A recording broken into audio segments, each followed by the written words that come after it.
Բարև ձեզ, Factor TV հյուրը քաղաքագետ Ստեփան Գրիգորյանն է, ողջույն, պարոն Գրիգորյան։ Ռուսաստանի կողմից Հայաստանի դեմ տնտեսական սահմանափակումների ֆոնին Հայաստանի Հանրապետությունը այցելում Եվրոպական հանձնաժողովի նախագահ Ուրսուլա ֆոն դեր Լայենը եւ այս շրջանում է, որ հայ տնտեսվարողները, ինչպես գիտենք, Ռուսաստանի այս սահմանափակումների պատճառով դժվարությունների են հանդիպում։ Ձեր գնահատմամբ, պարոն Գրիգորյան, որն է այն օբյեկտիվ սպասելիքը, որ մենք որպես Հայաստանյան Հանրություն պետք է ունենանք եվրոպական թերևս ամենաբարձրաստիճան պաշտոնյայի Երևան այցից։ Բարև ձեզ, շնորհակալություն հրավերի համար, Ռոբերտ։ Նախ ուզում եմ ասել, պարզ է մեկ բան, որ Ուրսուլա ֆոն դեր Լայենը, որը Եվրոմիության վարչապետն է, դա կոչվում է Եվրոմիության հանձնաժողովի նախագահ։ Ինքը գալիս է աջակցելու։ Ինչի մասին է խոսքը։ Հիմա Ռուսաստանը փակեց իր շուկան մեր ապրանքների առջև ու առաջերտին գյուղատնտեսական ապրանքների առջև։ Հիմա բավական բարդ վիճակ է։ Հիմա այս ապրանքը պետք է փորձենք ծախել այլ շուկաներում։ Վերջ։ Պետք չի լարվել, պետք չի նեղանալ։ Ռուսաստանը հակահայկական քաղաքականություն է Պուտինը վարում երկար ժամանակ։ Խոսքը ռուս ժողովրդի մասին չի։ Ռուս ժողովուրդը մեզ հետ ապրում է, շատ լավ են հարաբերությունները, ոչ մի խնդիր չկա, բայց պուտինյան քաղաքականությունը հակահայկական է, մենք տեսանք դա Ղարաբաղի հարցով, այլ հարցերում տեսանք ու շարունակվում է։ Ու պետք չի նեղանալ, պետք է դադար տալ նեղանալ։ Քննադատում ենք, ճիշտ ենք անում, բայց պետք է աշխատել։ Հիմա կառավարությունը աշխատում է։ Ու պարզ է, կարևորագույն շուկան դա Եվրոմիության շուկանն է, էտել այն, որ մենք քաղաքական որոշում ընդունեցինք գնալ դեպի Եվրոմիություն, դրդում է նրան, որ անպայման պետք է աշխատես, որ այդ շուկան մասամբ գոնե մեզ համար բացվի։ Հիմա ինչի համար գալիս է Ուրսուլա ֆոն դեր Լայենը։ Այդ աջակցություն տալու։ Ոստեղ երկու մասը շատ կարևոր են։ Շուկան բացելու ԵՄ-ին, հայկական տարբեր ապրանքներ։ Ճիշտ եք ասում, բայց ես համարում եմ երկու գլխավոր խնդիր պետք է լուծվի ու կասկած չունեմ, դուք կլսեք հենց դա։ Առաջինը շուկան բացել, օրինակ, ոնց բացել շուկան, հանել այդ տուրքեր, մաքսատուրքեր եւ այլ մեր ապրանքների վրա, որ մեր ապրանքը, որը համապատասխանում է եվրոպական ստանդարտների, էզևի ապրանքներ մենք ունենք, որ դրանք մտնեն շուկա առանց լրացուցիչ այդ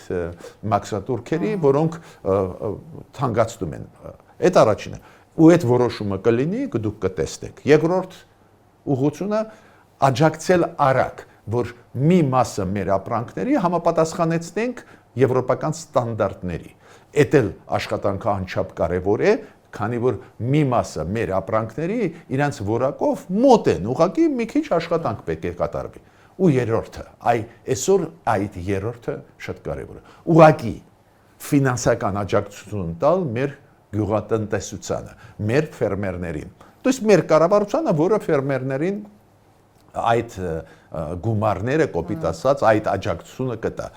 Այս մասը անչափ կարևոր է, հասկանում եք, չէ՞, քանի որ ստանդարտներին համապատասխանեցնելու համար նվազագույնը 2-3 տարի պետք է։ Ինտենսիվ եթե աշխատենք, հույսում եմ ինտենսիվ եւ ֆերմերները եւ մեր կառավարությունը կաշխատեն 2-3 տարի։ Բայց դուք կարող եք հարց տալ, բայց այս արանքում ո՞նց են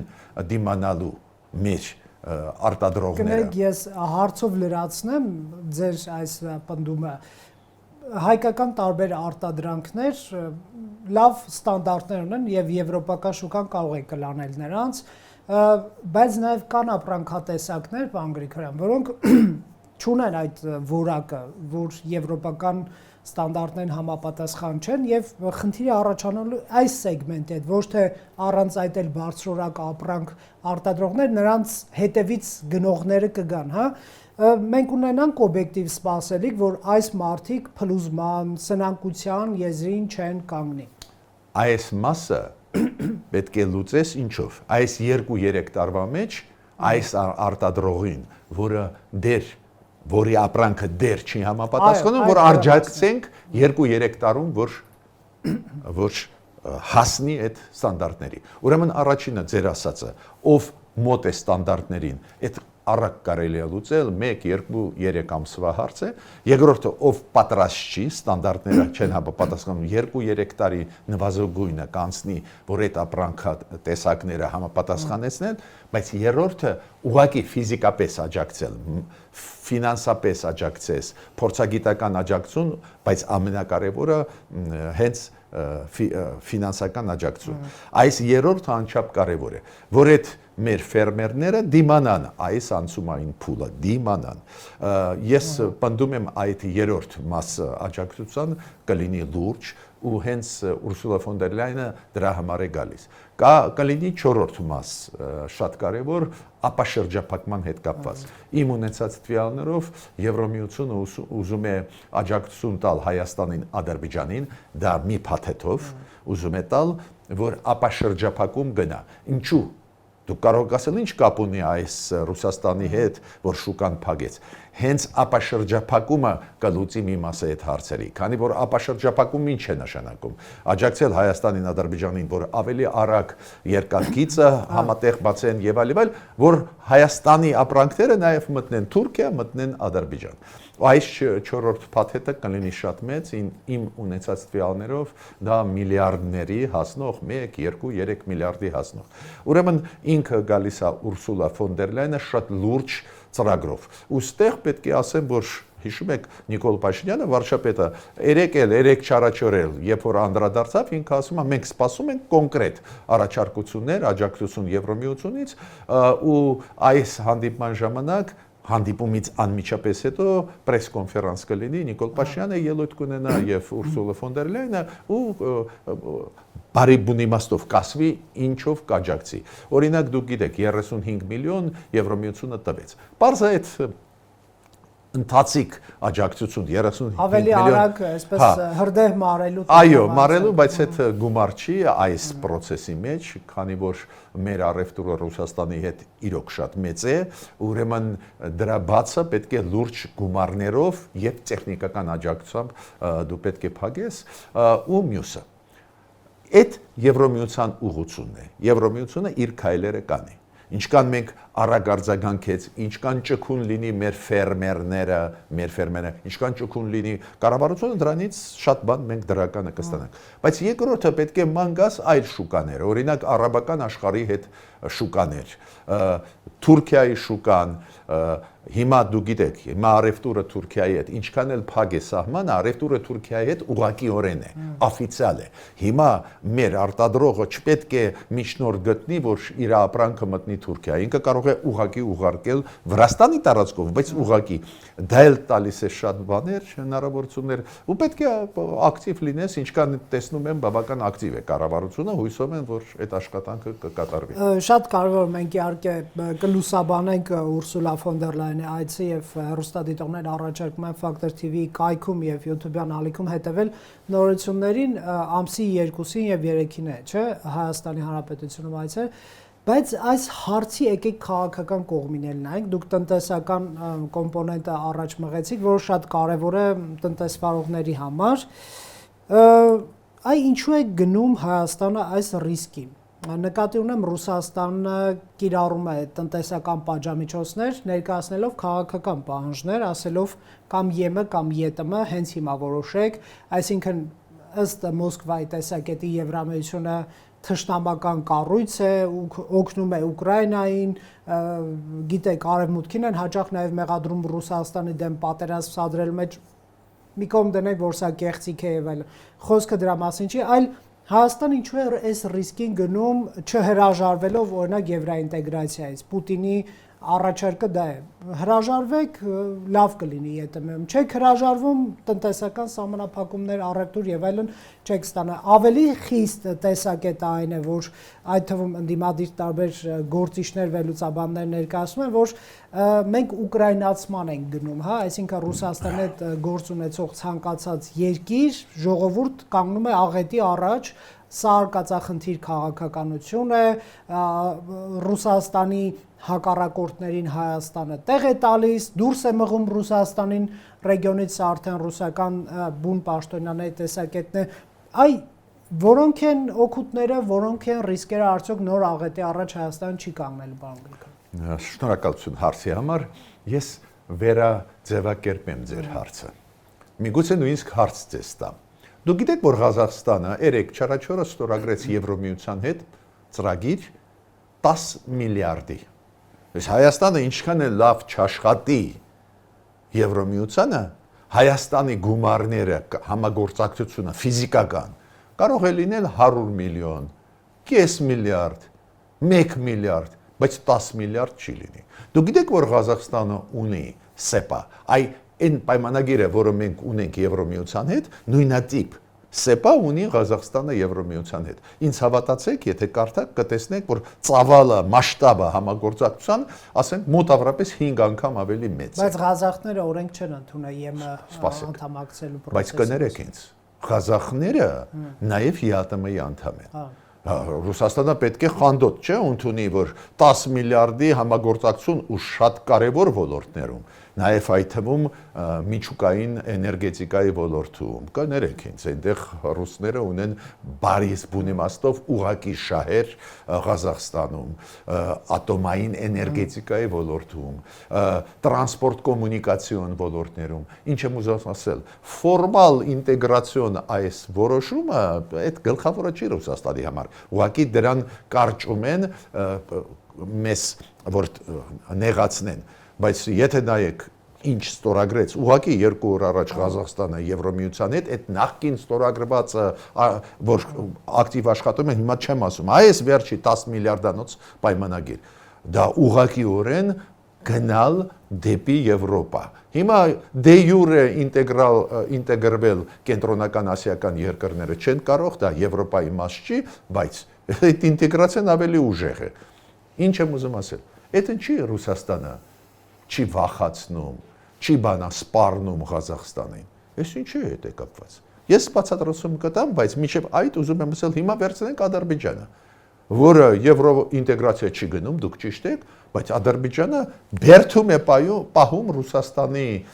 քաղաքացիներին, ում համար Պուտինը անձամբ խնդրել է Ալիևին, որ բաց թողնեն, Ալիևը մերժում է։ Եվ գազ է վաճառում Եվրոպային, որը Եվ գազ է վաճառում Եվրոպային, որ պայքարի։ Կներեք, բաց աջակցում է Ուկրաինային ու էներգետիկայի ոլորտում։ Ռուսաստանը քանդում է էներգետիկան Ուկրաինայի, որ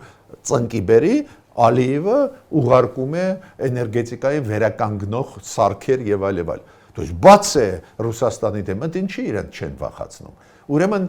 պատճառը շատ հասարակ է։ Հայաստանի ներսում կան ռուսամետ ուժեր,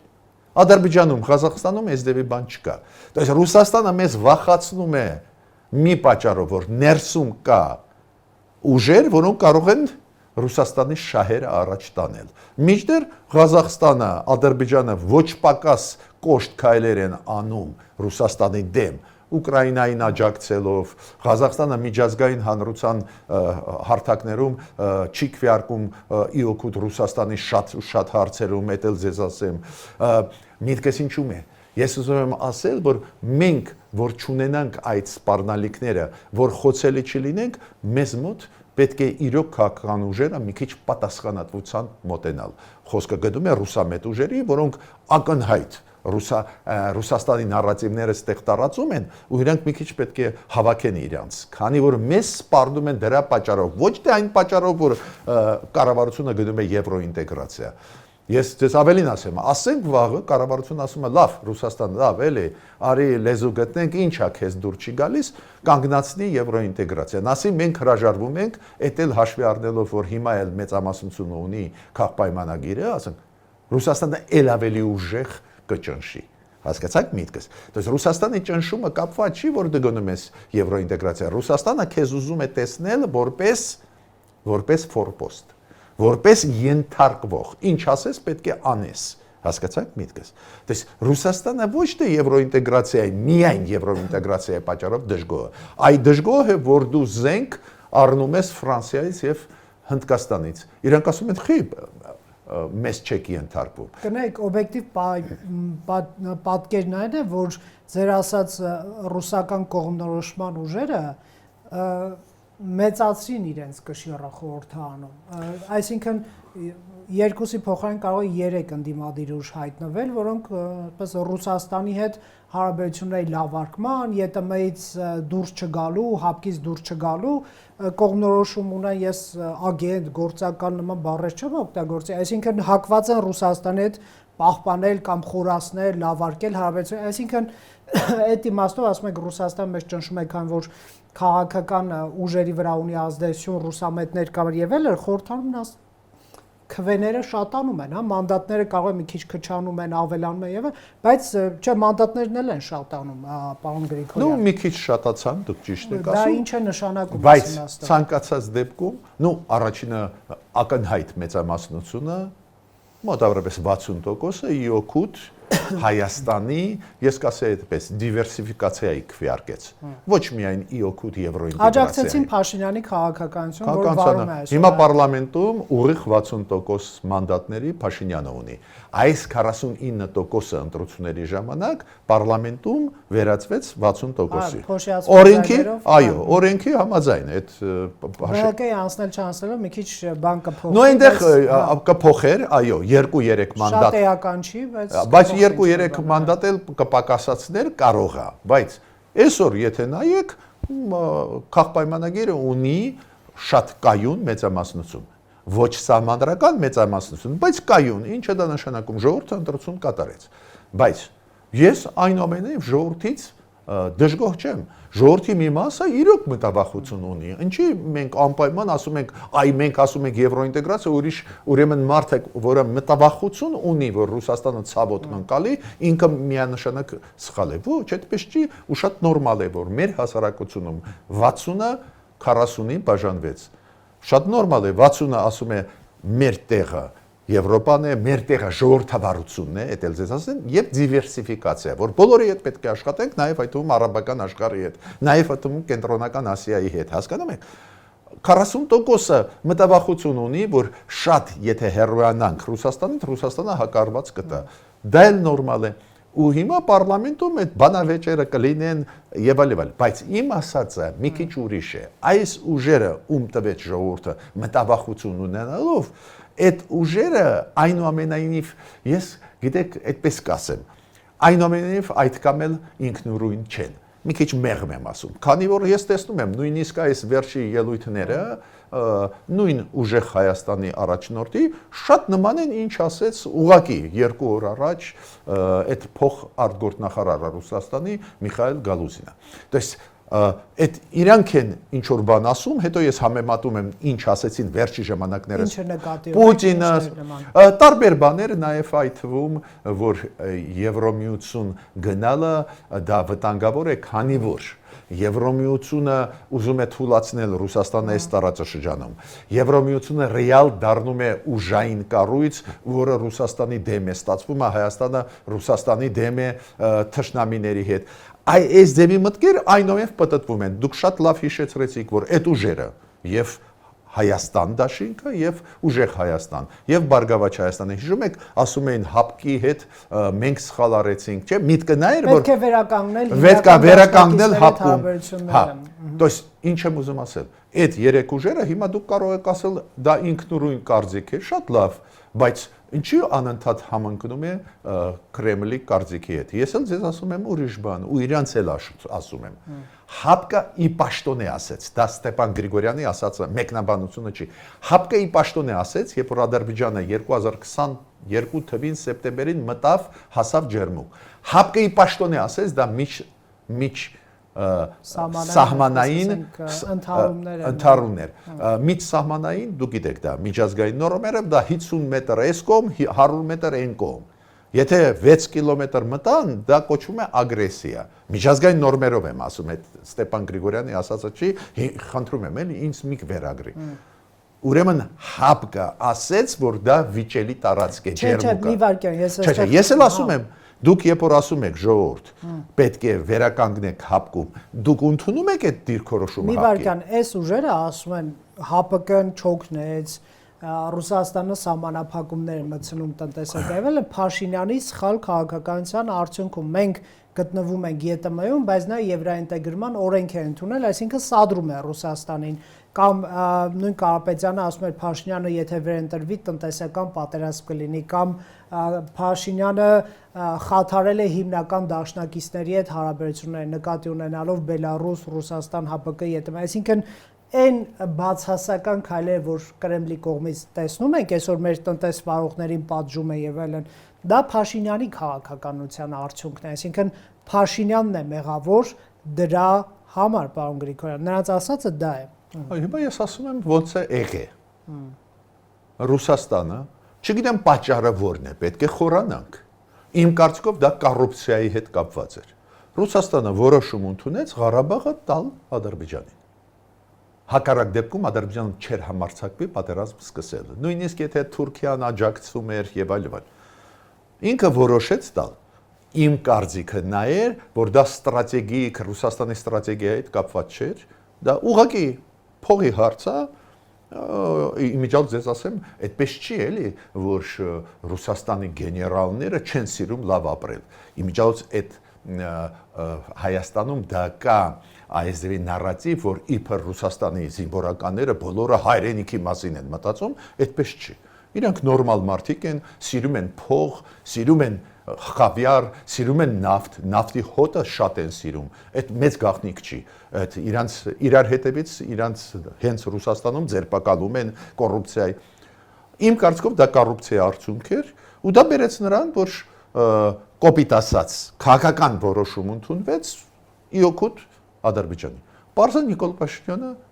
փորձեց մեղմել, փորձեց փրկել իրավիճակը, բայց եւ որ Ռուսաստանը որոշեց իօքուտ լուծել Ղարաբաղի ու այդ ամեն ինչը մենք մեր աչքերով տեսանք, Ռուսաստանի խաղաղապաները չաջակցեցին ղարաբաղցիներին, բայց կներեք, Պուտինը չի ուզում կորցնել Հայաստանը։ Ուրեմն ինչ պետք է ասեն, պետք է տարածեն սուտը, որ իբր Նիկոլ Փաշինյանը մեզ այդ վատ էր աշխատում, դրա համար մենք արեցինք։ Դες Ռուսաստանը տվեց Ղարաբաղը Ադրբեջանին, որ Թուրքիան իրենց աջակցի ՆԱՏՕ-ում, ՆԱՏՕ-ին թույլատնի, Թուրքիան դա արեց եւ այլ, բայց իրանք չեն ուզում կորցնել Հայաստանը։ Դրա համար այդ սուտը առաջ բերեցին։ Ու ես դեմ եմ, որ մեր քաղաքական ուժերը այս հեշտ վերլուծող, հեշտ բացահայտող սուտը, որ իրանք ստեղ տարածեն։ Բայց Փաշինյանին մեղադրել Արցախի կորուստի մեջ մի քանի տարր ունին, այն որ նրա օրոք է պատերազմը եղել եւ նրա օրոք է որ Արցախը կորցրել է հայկական կողմը, այսինքն 4 փաստերի տիրույթում պատմությունը հիշելու է, որ Նիկոլ Փաշինյանը վարչապետ էր, երբ որ Ադրբեջանը հարձակվեց, հետո Լաչինը փակեց, այո, Ռուսաստանը խաղապաներ ուներ, բայց ի վերջո Փաշինյանի օրոք է տեղի ունեցել այդ ամեն ինչը, բացի դա ներքաղաքական դաշտում շատ ձեռնտու է ընդդիմությանը մեղադրել օրվա իշխանությանը Ղարաբաղի կորուստի մեջ, նույն ձևի, ինչ որ Սերժ Սարգսյանին մեղադրում են, որ 100 թե քանի կիլոմետր քառակուսի կիլոմետր տարածք կորցվել էր, հիշում եք ինչ դաժան քննադատություններ են, ասում են ռազմավարական մարտավարական առումով դա այսպես կարևոր հողեր չեն, այսինքն կա էլի այս բախումը կա, ներքաղաքական համատեքստը կա, ճիշտ է, բայց ինչի համար ենք մենք փորձագետներս։ Ինչի համար ենք մենք։ Հենց դրա համար ենք, որ բացենք մեր հասարակությանը ռեալությունը, ու հասարակությունը թող որոշում ընդունի։ Այս անգամ էլ հասարակությունը հասկացավ ռեալությունը ու ընդունեց։ Իմիջիայլոց դες ասեմ, քանի որ այդ հարցադրումը ճիշտ է, Նիկոլ Փաշինյան ժամանակ ծնվեցին այդ խնդիրները, բայց այդ խնդիրները նախկինից գալիս էին։ Օրինակ, պատերազմի ժամանակ մեծ գաղտնիք չի։ Մի օրինակը բերեմ, մեծ գաղտնիք չի, որ հակաօդային համակարգը Հայաստանի չաշխատեց։ Նույնիսկ Հայաստանի վրա, երբ որ հարձակում էր, հակաօդային համակարգը Հայաստանի համար պաշտպանելու հայրենիքը չաշխատեց։ Հիմա այդ Փաշինյանի հետ ինչ կապ ունի։ Դա նախկինների ժամանակվա որոշված 16 թվին համատեղ հոբը 16 էր, չէ՞, համատեղ հոբ։ Մարդիկ չեն հասկանում, հիմա մենք պարտավոր ենք ձեզ հետ բացել։ Մարդիկ չեն հասկանում, երբ որ ասում ենք համատեղ հոբ, իրանք չեն հասկանում, այս ինչ նկատի ունենք։ Համատեղ հոբ դա ինչ է նշանակում։ Երկու բանալի է։ Մեկը Ռուսաստանի գեներալի ձեռքում է, մյուսը Հայաստանի գեներալի ձեռքում է։ Նիկոլ Փաշինյանը հրաման օրինակ տալիս է մեր գեներալին միացնել հակաօդայինը, որ պաշտպանի Հայաստանի օդը։ Ռուսաստանի գեներալը ասում է մենք չենք տեսնում օդում, չենք տեսնում թշնամուն, խի եք ուզում։ Միջդեռ նույն բայրակտարները հիշում եք հասան ջերմուկ, այդ մեծ գաղտնիք չի։ Ես միտքս ինչու՞մ է։ Հիմա ինչի իրանք դա բարդում են Նիկոլ Փաշինյանի վրա։ Այդ նախկինները արեցին։ Նախկինները տվեցին երկաթ գիծը Հայաստանի։ Կոնցեսիան, ռուսական կոնցեսիան դու կարող ասել լավ, ինչ կապ ունի։ Այսօրվա իրավիճակի հետ ուղղակի կապ ունի։ Հայաստանի համար օդի պես է պետք, որ երկաթ գիծը ախուրիկ դեպի Թուրքիայի սահման այդ 10 կիլոմետրը վերանորոգվի։ Մեզ համար օդի պես է պետք, որ Երասխից այն 2 կիլոմետրանոց հատվածը դեպի խորքերը Նախիջևան վերականգնվի։ Ռուսաստանը դեմ է։ Այդ ով արեց։ Այդ Նիկոլ Փաշինյանը ինչ կապ ունի։ Այդ կոնցեսիան տրվեց, այո, նախկինների ժամանակ։ Ուրեմն մեկ որպես փորձագետներ պարտավոր են բացենք փակագծերը։ Այդ փաստերը բերենք, որ հասկանա մեր հասարակությունը։ Այս իշխանությունների եթե կային սխալներ որն են ու նախկիններից եկած սխալները որ չբարթեն այս իշխանությունների վրա բայց իմ միտքը ուրիշ է ես համարում եմ քանի որ Ռուսաստանը չգիտես ինչու դավաճանեց Հայաստանին չգիտես ինչու ես ասեցի կոռուպցիայի հետ եմ կապում միգուցե այլ Ընդդիմությունն ասած Փաշինյանի պատճառով այո հիմա ինչ ասեն ինձ հետաքրքիր չի ինձ հետաքրքիր է նա որ Ռուսաստանը պետք է պատժվի Ռուսաստանը պետք է պատժվի, քանի որ չկատարեց իր պարտականությունը, որտեղ պատժող ենք Ռուսաստանը։ Այո, մենք պատժում ենք։ Հիմա ձեզ շատ հետաքրքիր բան ասեմ, երբ որ խոսում են, դե հապկը դուրս գանք, դուրս չգանք։ Մոռանում են մեկ բան, ամենակարևորը։ Հապկի անդամ Հարավային Կովկասում մենակ Հայաստանն է։ Հիմա եթե Հայաստանը հապկից դուրս է գալիս, սարեցրեց Եթե դուրս գա հապկից, Ռուսաստանը էլ չի լինի Հարավային Կովկասում, անվտանգության հարցերով։ Վերջ չկա, քանի որ հապկի անդամ չի ոչ Վրաստանը, ոչ Ադրբեջանը։ Ու Ռուսաստանը դա չգնահատեց, հանձնեց Ղարաբաղը Ադրբեջանին։ Հիմա մենք պետք է պատժենք, մենք ասենք դու հանձնեցիր, լավ, մենք նեղացած ենք, հիմա դուրս արի ստեղից։ Ու շատ լավ արեց մեր կառավարությունը, որ սարեցրեց։ Դա է պատճառը, որ գժվում են հիմա Ռուսաստանում։ Հիմա Պուտինը հավաքում է, շատերը չգիտեն ինչ է կատարվում։ Ներսում ինչ է, ինքը կանչում է այդ Շոյգուին, որը պաշտպանության նախարար էր, ինքը ասում էր, դու ասում ես, Ղարաբաղը տանք, Ադրբեջանին Թուրքիայի հետ աշխատենք համատեղ։ Ու ամեն ինչ լավ կլինի, հայերը կուլ կտան։ Հիմա Պուտինը հարցնում է, բայց չեն կուլ տալիս հայերը։ Ուրեմն, եթե մենք կուլ տանք, կկորցնենք Սյունիքը։ Այդ ֆորմուլա է, այդ բանաձև է, ոչ ոք ֆիզիկայում, մաթեմատիկայում բանաձևեր կան, չէ՞։ Նույնը քաղաքագիտության մեջ։ Քանի որ եթե դու կուլ տաս,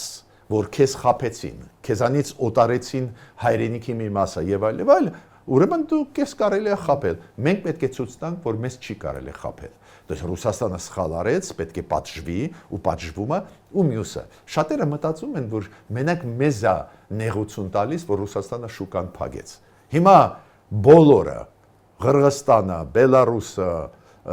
Ղազախստանը հասկանում են, որ վաղը իրենց արչև շուկան կփակվի։ Ուրեմն այդ պատժամիջոցները մեր դեմ, նո պատժամիջոցներ չեն, ինչ որ Սահմանափակումներ Ռուսաստանի իմիջի դեմ են աշխատում ու էլ կարևորը, ամենակարևորը։ Լուկաշենկոն խի վազեց գնաց Սի Ցզինպինի հետ, Չինաստանի ղեկավարի հետ հանդիպեց։ Շատերը չեն հասկանում։ Շատերը մտածում են, որ դա Ռուսաստան-Չինաստան կոնտեքստով է։ Ոչ, գնաց պաշտպանություն ստանալու Սի Ցզինպինից, որ Ռուսաստանը չկալանի այդ երկիրը։ Դες նույնիսկ Լուկաշենկոն հասկացավ, որ Պուտինի այսօրվա քաղաքականությունը իրենց համար վտանգ է, քանի որ ուկրաինացիք ասում են, եթե դուք ռադիոլոկացիոն համակարգեր Ռուսաստանի չհանեք ձեր երկրից, մենք ստիպված ենք դրոններով ոչնչացնել, ուրեմն Բելարուսը հարցակումների տակ է ընկնում։ Ու Լուկաշենկոն, վախենալով, որ Պուտինը չի դուրս բերի ռադիոլոկացիոն, վազեց Սի Ցզինպինից, խնդրեց, որ Սի Ցզինպինը իրան աջակցի։ Միտքս ինչու՞մ է։ Այս փոփոխությունները պետք է հետևես։ Ուրեմն Ռուսաստանը կորցրեց իր իր վստահելի պարտներին ոչ միայն հայերի աչքերում, նաև Բելարուսի, նաև Ղազախստանի։ Մենք ճիշտ ենք անում, այսօր բալանսավորված քաղաքականություն է ասում կառավարությունը, ես ասում եմ բազմավեկտոր քաղաքականություն, դա ճիշտ է, ճիշտ ճանապարհով գնում ենք ու հետ նայել պետք չի, ու այն ուժերը, որոնք հետ են մեզ տանում, այդ ուժերին հետ պետք է աշխատես, պետք է բացատրես որն է ձեր նպատակը։ Բայց կհամաձայն եք, որ անհրաժեշտ է ռիսկերը կառավարել, ինչքան էլ, այսինքն մենք ոչ թե որպես պետություն էմոցիաներով, նեղացվածությամբ առաջնորդվենք, այլ ռացիոնալ եւ հաշվարկային քաղաքականություն վարենք, այսինքն երբեմն ատամները կրճտացնելով եւ ներքին նյարդային, այսպես ասենք, կծկումներ ունենալով հանդերձ անենք քայլեր, որոնց տակից կարանք դուրս գանք, այսինքն նկատի ունեմ, եթե Ռուսաստան սահմանափակում է մեր ապրանքները եւ մենք որպես պետություն համարձակություն ենք դրսեւորում գնալ չակերտավոր առճակատման, ասելով ոչ եվրոինտեգրման process-ը մենք պետք է շարունակենք, սահմանափակում է սահմանափակիչ, ունենանք դրա շարունակությունը, այսինքն մեր խնդիրներ չառաջանան մեր տնտեսվարողների համար, այսինքն այդ դիմադրությունը Ռուսաստան չկարողանա ներսից առաջացնել, էլի, նկատի ունեմ, որ այդ խնդիրները լուծվեն եւ պատասխանատու գտնվի իշխանությունը իր քայլերի համար։ Համաձայն եմ ձեր ասածին, հիմա շարունակում եմ։ Իրանը, եթե էմոցիոնալ չարձագանքեր այդ պատերազմի, որը իր դեմ սկսվեցին։ Այո։ Ես չգիտեմ ինչ կլիներ։ То есть Իրանի ժողովուրդը էմոցիոնալ նաև արձագանքեց։ Իրանի կառավարությունը նաև էմոցիոնալ արձագանքեց այդ պատերազմի, որը իրանց դեմ սկսվեց։ Ու այդ էմոցիաները բերեցին ճիշտ որոշումների։ Ուրեմն պետք չի վախենալ էմոցիաներ։ Իսրայելի ճանաչումը ցեղասպանության, հայոց ցեղասպանության փաստը նաև էմոցիոնալ արձագանք էր։ Պատկերացնում եք Թուրքիան, որը ցեղասպանություն կատարեց առաջի 20-րդ դարի առաջի ցեղասպանությունը կատարեց, մեղադրում է Իսրայելին, նրա մեջ, որ Իսրայելը Գազայում ցեղասպանությունը կատարել։ Պարզա այդ էմոցիոնալ արձագանք էր։ Ինչա Իսրայելը չգիտի, որ կարող է կորցնել բավական կարևոր դաշնակից իդեմաս Ադրբեջանի, ոչ, այդ էմոցիոնալ որոշումը առանձին դեպքերում էմոցիոնալ որոշումն էլ անհրաժեշտ է, բայց դուք ճիշտ եք, նաև հաշվարկ պետք է անի։ Ես համարում եմ մեր կառավարությունը ճիշտ է անում, ասենք Նիկոլ Փաշինյանը գիտեք, պլանավորում է Ղրղստան գնալ, որտեղ որ միջկառավարական նիստ է լինելու ԵԱՏՄ-ի օգոստոսի 5-ին, թե 7-ին է։ Շատ լավ, այդ ձեր ասած հաշվարկը ինքը գնում է, որ իրանց հետ առերեսվի ու բացատրի ինչու՞մ է խնդրեմը։ Մենք Եվրոմիություն դեռ անդամ ուզում ենք դառնալ, բայց երբ է դա լինելու, ինչի եք այդ քայլերը անում։ Ահա, այդ դրա մեջ ես տեսնում եմ ռացիոնալ քայլեր, բայց մյուս կողմից առանց էմոցիոնալ արձագանքի ոչ մի բան աշխարհում չի լինի։ Եթե մեր հասարակությունը հանգիստ ասի, մեր մեջ էլի, դե հա կորցրեցինք այնտեղ 200 կիլոմետր քառակոսի, մյուսը ասում է դե լավ, էլի կդե կորցրեցին Ղարաբաղը, վաղը էլի բան կկորցնես։ Դու պետք է անպայման ցույց տաս, որ այս ջերմուկը քոնն է, որ ջերմուկը դա Հայաստանն է, հայ ժողովրդինն է։ Եթե գիտեք այսպես սառնասիրտ ասենք, դե ինչ անենք, դե հիմա հա, դե այս ձևի ժողովուրդներին զրկում են տարածքներից ու հայրենիքից։ Հիմա Իրանի ժողովուրդը ինձ հավատացեք, ծանրագույն վիճակում են։ Ռմբակոծությունները շատ վնաս հասցրեցին։ Բայց եթե իրանք կառավարությունը այնտեղ սառնասիրտ ասեր, դե ինչ անենք, դե արի հանձնվենք բան, բայց իրանք եւ քայլեր արեցին, պայքարեցին եւ ցույց տվեցին ամերիկացիներին, որ իրանք գործոններ ունեն, ավելի թույլ են, բայց հիմա ամերիկացի ես դες ասեմ, ի պատիվ Դոնալդ Տրամպի ինքը հարգեց դա։ Դա է պատճառը, որ Դոնալդ Տրամպը մի քանի անգամ հիմա գոված Իրանի այսօրվա ղեկավարներին, նաեւ այդում նոր հոգևոր առաջնորդից հիշում եք ինքը ասեց սրանք ավելի ռացիոնալ են։ Դա այդ մարդիկ ասեցին լավ, արի ռացիոնալ դաշտ անցնենք, բայց առաջի արձագանքը դուք հիշում եք շատ էմոցիոնալ է։ Ուրեմն ոչ մի բան պետք չի վախենալ։ Դու պետք է համագործակցես Ռուսաստանի հետ այդ կանալները բաց պետք է թողնես, ասես մենք պատրաստ ենք աշխատել, բայց կյանքում չպետք է ասես, դե ինչ անենք, դե հիմա կորցրեցինք, ոչ, դու պետք է ասես Ռուսաստանին, դու Հարավային Կովկասից դուրս կգաս, քանի որ քո հենարանը Հայաստանն էր, դու մեզ դավաճանեցին, ուրեմն դու սարես տեղից։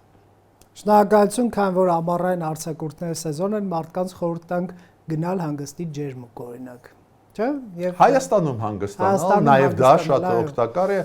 հիմա դուք գիտեք, բացահայտենք մեր երկիրը, բացահայտել չէ, բացի դրանից, այդ Հայաստան գալիս են ամբողջ աշխարհից, հիմա լավ տեղ է, զարգանում է Հայաստանը, փայլուն ռեստորաններ, կաֆե, նույն ես չեմ ասում մեր եկեղեցիները եւ այլ, մեր բնությունը, սիրուն պարզ է։ Բացի դրանից, ուղղակի բարի իսպուն իմաստով Հայաստանը զարգանում է, այդտեղ հետաքրքիր է Սպասեք ԵՄ վիզայի ազատականացման ամեն դեպքում։ Ну, այդ process-ը կարևոր process է, բայց մի քանի տարի կտևի։ Շնորհակալություն զրույցի համար։ Factor TV-ում հյուրընկալել ենք Ստեփան Գրիգորյանին։